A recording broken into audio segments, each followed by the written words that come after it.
মুসলিম শরীফের 854 নম্বর হাদিস।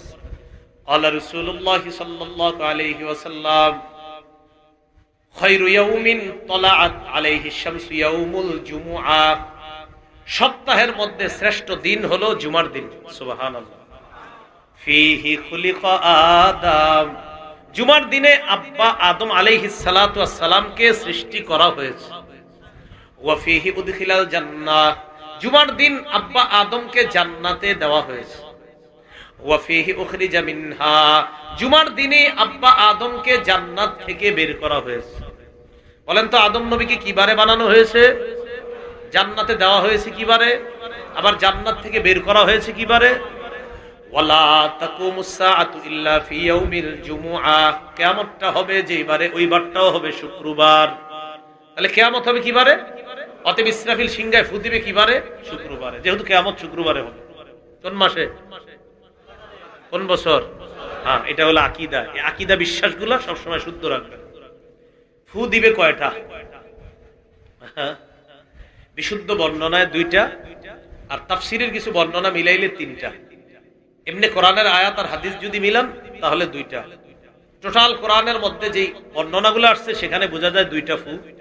সহিহ বুখারীরও বর্ণনা আছে, সূরা জুমারের 68 নম্বর আয়াত, সূরা নাজিয়াতের 6-7 নম্বর আয়াত, সূরা ইয়াসিনের 49 থেকে 51 নম্বর আয়াত, সহিহ বুখারীর 4813 নম্বর হাদিস, 14 নম্বর হাদিস।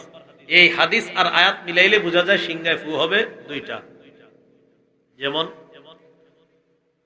সূরা নাজিয়াতের 6-7 নম্বর আয়াতে আল্লাহ বলেন, ইয়াউমা তারজুফুর রাজিফা তাতবাউহার রাদিফা, সেদিন সিংহার ধ্বনি, প্রথম সিংহা ধ্বনিটা সবকিছুকে প্রকম্পিত করে তুলবে, সবকিছু ধ্বংস করে দিবে প্রথম ধ্বনি। তাতবাউহার রাদিফা, এরপর তাকে অনুসরণ করবে আরেকটা ধ্বনি, মানে দ্বিতীয় ধ্বনি দেওয়ার পর মানুষগুলা আবার কিয়ামতের ময়দানে জমা হবে। সর্বপ্রথম যেই মানুষটা কিয়ামতের ময়দানে কবর থেকে উঠবেন তিনি হলেন মুহাম্মদ সাল্লাল্লাহু আলাইহি ওয়াসাল্লাম। সহিহ বুখারীর 4813 নম্বর হাদিসের বর্ণনা, আল্লাহ রাসূলুল্লাহ সাল্লাল্লাহু আলাইহি ওয়াসাল্লাম, ইন্নী আউয়ালু মান ইয়ারফাউ রাসাহু বাদা নাফকাতিল আখিরাহ, ইসরাফিল সিংহায় দ্বিতীয় ফু দেওয়ার পর কিয়ামতের ময়দানে সর্বপ্রথম আমি মুহাম্মদ আমার মাথা উঁচু করব। মুসলিম শরীফের 2278 নম্বর হাদিস, আল্লাহ রাসূলুল্লাহ সাল্লাল্লাহু আলাইহি ওয়াসাল্লাম, আনা আউয়ালু মান ইয়ানশাক্কু আনহু কবরুহু, আমি সর্বপ্রথম ওই ব্যক্তি যার কবরটা বিদীর্ণ করা হবে। ও আনা আউয়ালু মান ইউফিকু, আমি সর্বপ্রথম ওই ব্যক্তি যে বেহুশি থেকে আবার হুশের অবস্থায় কিয়ামতের ময়দানে আল্লাহ আমার হুশ দান করবেন।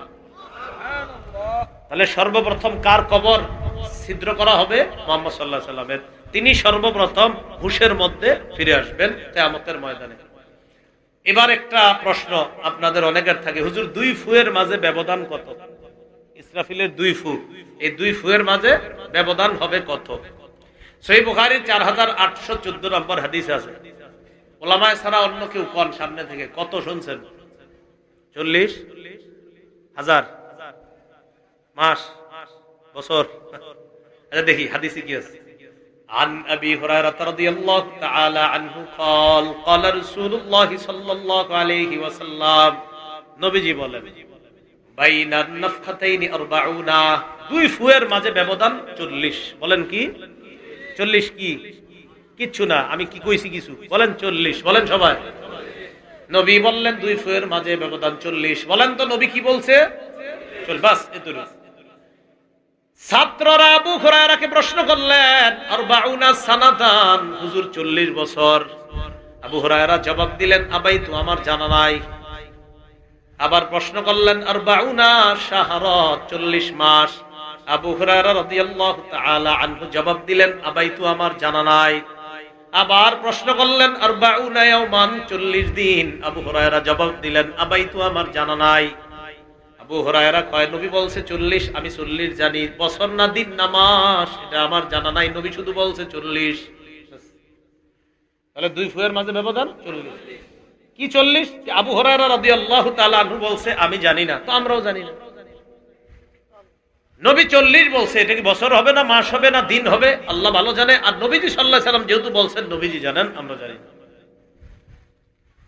এই হলো 40, বা একটু মনে রাখবেন 2 ফুয়ের মাঝে ব্যবধান 40 হবে। এটা কি হবে এটা আল্লাহ জানেন। এইভাবে আপনার দ্বিতীয় ফু দেওয়ার পর মানুষগুলা যে উঠবে, ওই উঠাটাকে বলা হয় পুনরুত্থান। বলেন কি বলা হয়?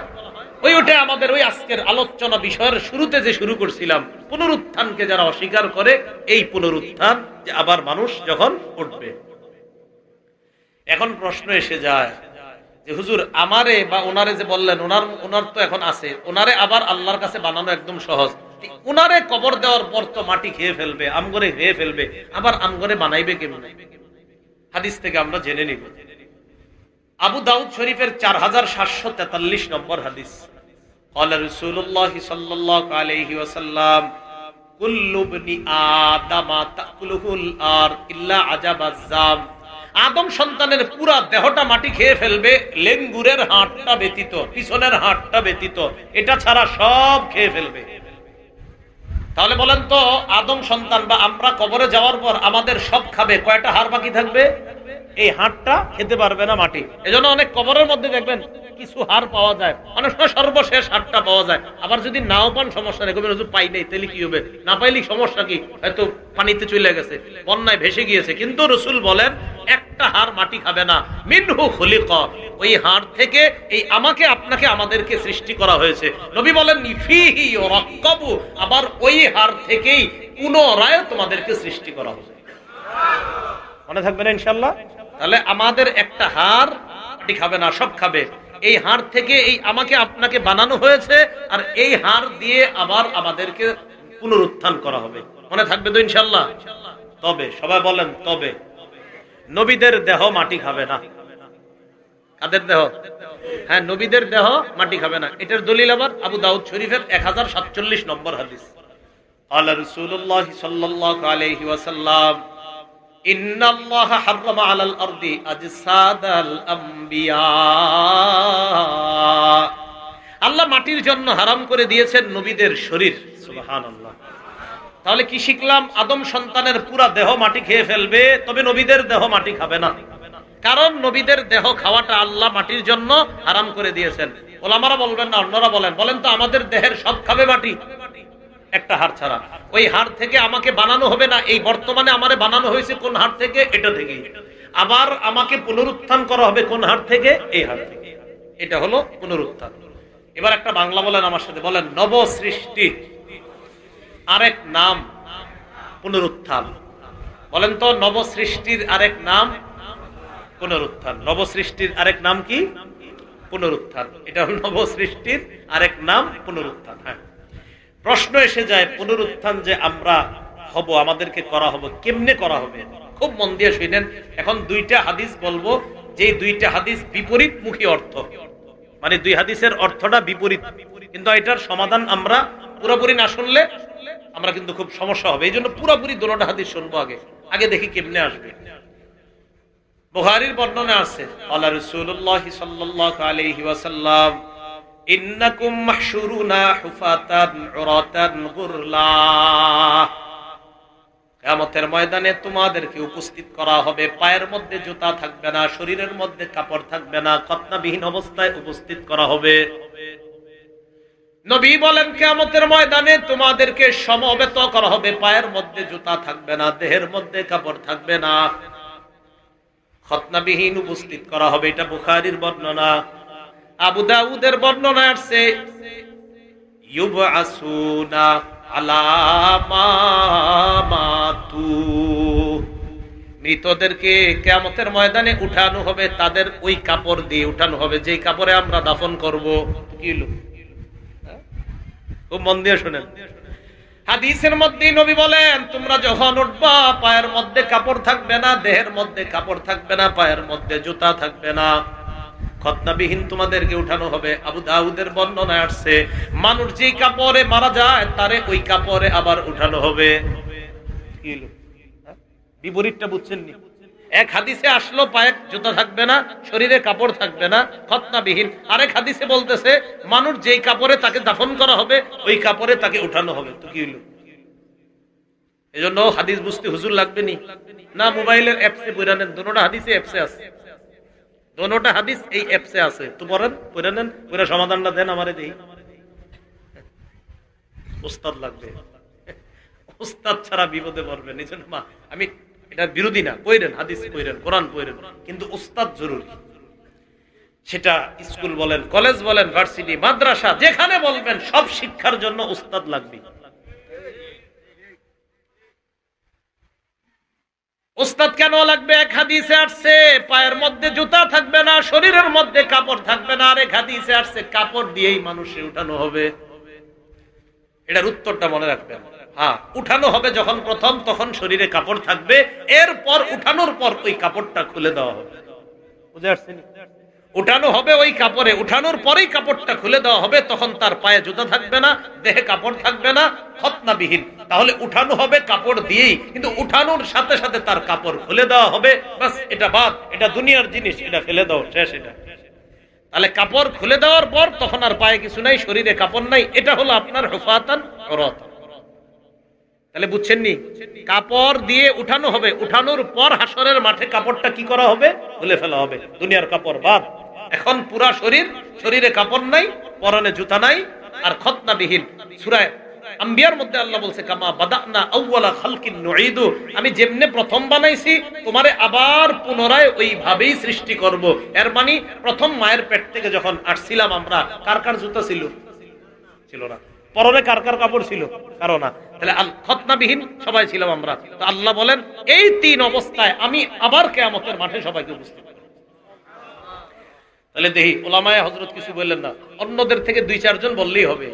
আমাদেরকে কাপড় দিয়ে উঠানো হবে, তো আরেক হাদিসে আসছে কাপড় থাকবে না, কি জানি এটার ব্যাখ্যাটা হবে, কাপড়টা খুলে ফেলা হবে। ওই কাপড় দিয়ে উঠানো হবে, কিন্তু কাপড়টা কি ফেলা হবে? খুলে, যে দুনিয়ার কাপড় বাদ, বাস এটা খুলে ফেলা হবে। সবার শরীরে কাপড় নাই। আম্মা জান আয়েশা সিদ্দিকা রাদিয়াল্লাহু তাআলা আনহা লজ্জায় নবীজির প্রশ্ন করলেন, হুজুর কাপড় না থাকলে কেমন দেখা যাবে একজন আরেকজনকে? নবীজি বললেন, আয়েশা সেদিন যে ভয়াবহ অবস্থা হবে তোমার ধারণার মধ্যেও নাই। মানুষ নিজের এত টেনশনের মধ্যে থাকবে, পাশের জনের শরীরে কাপড় আছে না নাই সেটাই তো সে জানবে না, এত পেরেশান থাকবে নিজের। এখন প্রশ্ন এসে দাঁড়ায়, হুজুর বুঝলাম দুনিয়ার কাপড় খুলে ফেলা হবে, তা কাপড় তো পরানো লাগবে। হ্যাঁ, জান্নাতের সর্বপ্রথম কাপড় পরানো হবে ইব্রাহিম আলাইহিস সালাতু ওয়াস সালাম। কিয়ামতের ময়দানে কোন নবীকে সর্বপ্রথম কাপড় পরানো হবে? ইব্রাহিম। قال رسول الله صلى الله عليه وسلم ان اول الخلائق يوم القيامه يكسى ابراهيم عليه الصلاه والسلام। কিয়ামতের ময়দানে সর্বপ্রথম ইব্রাহিম নবীকে কাপড় পরানো হবে। আচ্ছা দেখি কেউ বলেন তো, ইব্রাহিম নবী কি কাপড় ছাড়া কবর থেকে উঠছিল? না, কাপড় সহই উঠেছে। আচ্ছা আমরা কি কাপড় ছাড়া কবর থেকে উঠবো? না, কাপড় নিয়ে উঠবো, পরে কাপড়টা খুলে ফেলা হবে। হ্যাঁ, এটা হলো পরের হাদিসের ব্যাখ্যা, যে হাদিসে বলছে পায়ে কাপড় থাক, পায়ে জুতা থাকবে না, শরীরে কাপড় থাকবে না, ওই অবস্থায় আবার তোমাদেরকে আমি হাসরের মাঠে উপস্থিত করব। এবার ইব্রাহিম নবীরে পোশাক পরানোর পর আমগো নবী কি কয় দেখেন, সুম্মা ইউতাবি, এরপর আমার কাছে পোশাক আনা হবে, উকসাহুল্লাহ, এরপর আমি মুহাম্মদকে পোশাক পরানো হবে, জান্নাতের পোশাক। ইব্রাহিম নবীকে প্রথম, এরপর আমাদের নবীকে পোশাক পরানো হবে। যাই হোক, এই জানলাম আমরা আমাদের পুনরুত্থানটা কিভাবে হবে, সেখানে আমরা কিভাবে যাব।